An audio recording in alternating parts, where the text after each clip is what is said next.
일제강점기에는 천황폐하 만세, 인민군 서울 점령하자 김일성 만세, 전두환 쿠데타 일으키니 전두환 만세. 야, 이 반란그놈을! 박근혜가 옷을 잘 입는다고 세계가 감탄하는 패션 여왕, 이렇게 해왔죠. 그 방상훈이가 100년 동안 사실보도 해왔다고 거짓말을 하고, 그래서 어저께 정철성 변호사가 문명국가에서 반역행위는 공소시효가 없다, 조선일보 반드시 응징한다. 권철성 변호사가 제시한 안을 이번 대선 본선에 올라오는 후보는 공약으로 걸어라.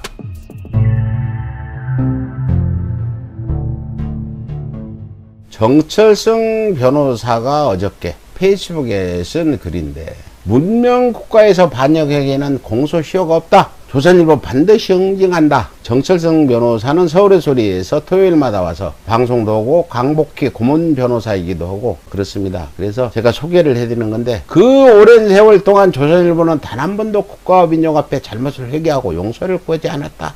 그 방상훈이가 사실보도 해왔다고 100년 동안 거짓말을 하고, 저희가 방상훈이 그랬고 박용훈이 응징하니까 죽어버리는 바람에 지금 법적 지금 응징을 준비하고 지금 진행 중이다. 김영수 박사가 조선일보에 대해서 지금 법적 조치를 취하고 거액의 손배소송을 진행 중에 있다, 이렇게 말씀드리고, 언젠가 다시 방송을 시작할 거다, 이렇게 말씀드립니다. 조선일보 응징이 깨진 게 아닌데, 이게 지금 그 조선일보가 과거 해왔던 일제강점기에는 천황폐하 만세, 인민군 서울 점령하자 김일성 만세, 전두환 쿠데타 일으키니 전두환 만세, 박근혜가 옷을 잘 입는다고 세계가 감탄하는 패션 여왕, 이렇게 해왔죠. 그래서 어저께 정철성 변호사가 내가 기회가 되면 조선일보부터 반드시 응징하겠다는 글을 썼는데, 어떤 지인이 걱정하는 문자를 보내왔다. 조선일보 응징하겠다니도 뭐 감당할 수 없는 일을 벌린 거 아니냐 하는데, 아니, 조선일보가 별겁니까? 서울의 소리도 응징에 나서가지고 하고 있는데.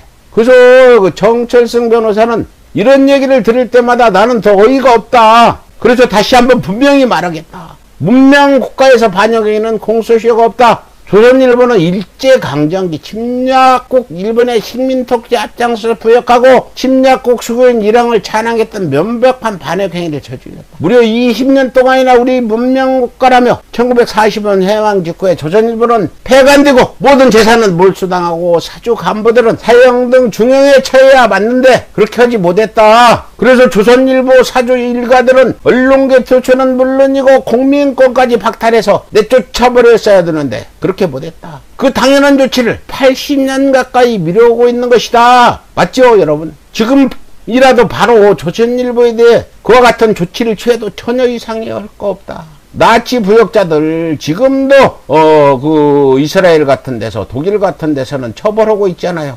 그래서 문명국가에서 반역행위는 공소시효가 없기 때문에 이런 반역을 한 조선일보는 지금이라도 그냥 싹 응징을 해도 문제가 없다는 거 아닙니까? 응? 과거 이승만, 박정희, 전두환, 뭐 이명박, 박근혜 친일 정권 때는, 그때는 그렇다 치더라도 민주화가 이루어진 현재도 반역 언론사에 대한 단죄를 미루는 것은 정권의 명백한 직무행위다. 문명국가에서는 반역행위는 공소시효가 없기 때문이다. 다시 반복합니다. 딱 한 사람이 나서서 이 당연한 문명국가의 원칙을 국가와 사회에 소리 높여 외치기만 하면 되는 일이다. 조선일보는 반역행위를 자행했던 언론사이므로 당장 단죄하라고 누가 딱 한 사람만 나서서 한다는데, 나서서 해도 안 되잖아. 한 사람 가지고는 안 될 것 같아. 딱 한 사람이 누구냐? 대통령이 하라는 얘기 같아요. 어째서 단 한 명의 유정자도 그런 당연한 직무를 제대로 수행하지 않았는지 모르겠다. 그들은 모두 직무유기죄를 저질렀던 것이다. 그러니 나라도 하겠다. 권철성 변호사가 나라도 하겠다. 그래서 조선일보를 응징하겠다는 글을 쓰는 것이다. 여러분, 제 말이 너무 과합니까? 그래서 뭐가 감당할 수 없는 일이냐? 아니, 조선일보 폐간하는 게 뭐가 감당할 수 없는 일이냐? 다음 대통령, 민주당 대통령 후보 중에 대통령이 되는 분은 조선일보 폐간을 좀 얘기를 해라. 왜? 반역은 공소시효가 없기 때문에, 문명국가에서는. 그래서 다시 한번 당연한 원칙과 상식을 말하겠다. 아무리 그렇다고 80년이나 지냈는데 일제강점기 때 반역행위를 이유로 폐간시킨다는 거 하지 않는가? 국민의 짐은 이 정도까지도 얘기 안 할 거예요. 언론 탄압이라고 그러지. 지난 며칠 동안 이와 비슷한 질문을 여러 차례 받았다. 그러나 개인적으로 절대 과하지 않다고 생각한다. 아무리 오랜 세월이 흘렀어도 반역은 용서할 수 없는 일이기 때문이다. 더욱이 그 오랜 세월 동안 조선일보는 단 한 번도 국가와 민족 앞에 잘못을 회개하고 용서를 구하지도 않았다. 그렇다면 더욱 무겁게 단죄해야 되지 않는가? 그래서 조선일보에도 많은 사람들의 생계가 걸렸다 하지만 조선일보가 없어진다고, 조선일보를 폐간시키면 다른 새로운 언론사를 만들어서 가면 될 거 아니냐. 그렇죠. 그 이러는 사람 때문에 반역 행위를 단죄하지 못한다면 국회가 바로 서겠냐. 훗날 이런 일이 있을 때 언론사들이 또 매국 행위할 거 아니냐, 반역할 거 아니냐 이거죠. 그래서 내가 생각하는 조선일보에 대한 합리적인 조치를 내렸다. 제 생각이 아닙니다. 권철승 변호사가 이렇게 조선일보를 없애버리자는 얘기니까 한번 직접 보시죠. 첫 번째, 조선일보사 사주 방가 지분은 몰수되어야 하고, 방씨 일가는 향후 조선일보의 경영은 물론이고 대한민국 언론계에서 영원히 퇴출돼야 한다. 그러나 일본 언론계로 진출하는 것은 금지하지 않겠다. 이분 유머도 있으신 분이에요. 권철승 변호사. 두 번째, 조선일보는 국민 앞에 일제강점기에 20년 동안 저질렀던 신일 반역 행각, 이승만 박정희부터 전두환에 이르는 독재정권 시기에 저질렀던 반민주 반민족적 행각을 정부 공개하고, 이에 대해 전 임직원이 그 잘못을 인정하고 깊이 뉘우치며 향후 절대로 그와 같은 잘못을 저지르지 않겠다는 대국민 성명을 발표해야 한다. 세 번째, 뿐만 아니라 이와 같은 과거의 잘못, 그 잘못에 대한 인정과 뉘우침, 그리고 향후의 각오를 조선일보의 정관, 사업 및 각종 내부 지침과 규정 등에 명시해야 된다. 이 말입니다. 조선일보에 계시는 분들, 조선일보 폐간하면 당신들을 해고시키자는 게 아니고 방씨 일가들을 단죄하고 재산 다 몰수하고, 방씨 일가들이 그 경영에 참여 못하게 하고 언론계에서 영원히 퇴출시키자는 얘기예요. 여러분들 조선일보 직원들도 이 부분에 대해서 공감하는 분 많죠. 내가 조선일보 응징을 갔더니 막 가서 발로 조선일보 차고 있으니까 나가던 기자가 이렇게 박수치고 나가는 기자도 있더라고. 그래서 걱정할 거 없어요. 조선일보 폐가 안 된다고 여러분 밥줄 끊기는 거 아니다. 이렇게 보시면 되겠습니다.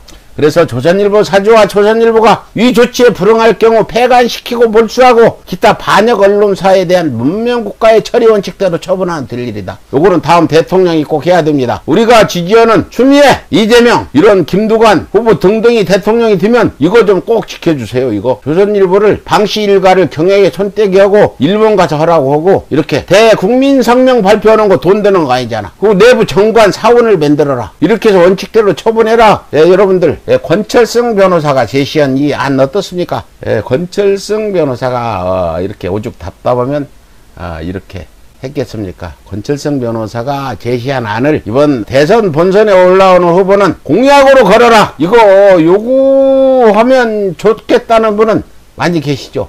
그래서 이번 대선 후보 중에 제가 본선에 올라오는 후보한테 이걸 프린트 해가지고 권철승 변호사 한번 면담을 해가지고 이거 공약 마음에 안 드는 거 있으면 좀 수정을 하더라도 공약으로 좀 내걸어 달라. 우리 대선 후보 중에 이낙연, 정세균, 박용진, 추미애, 이재명, 김두관 6분 중에 대선 후보가 되는 분 요거 프린트 해가지고 가서 저희가 공약으로 내걸어 달라. 같이 그때 우리가 요구를 해보자.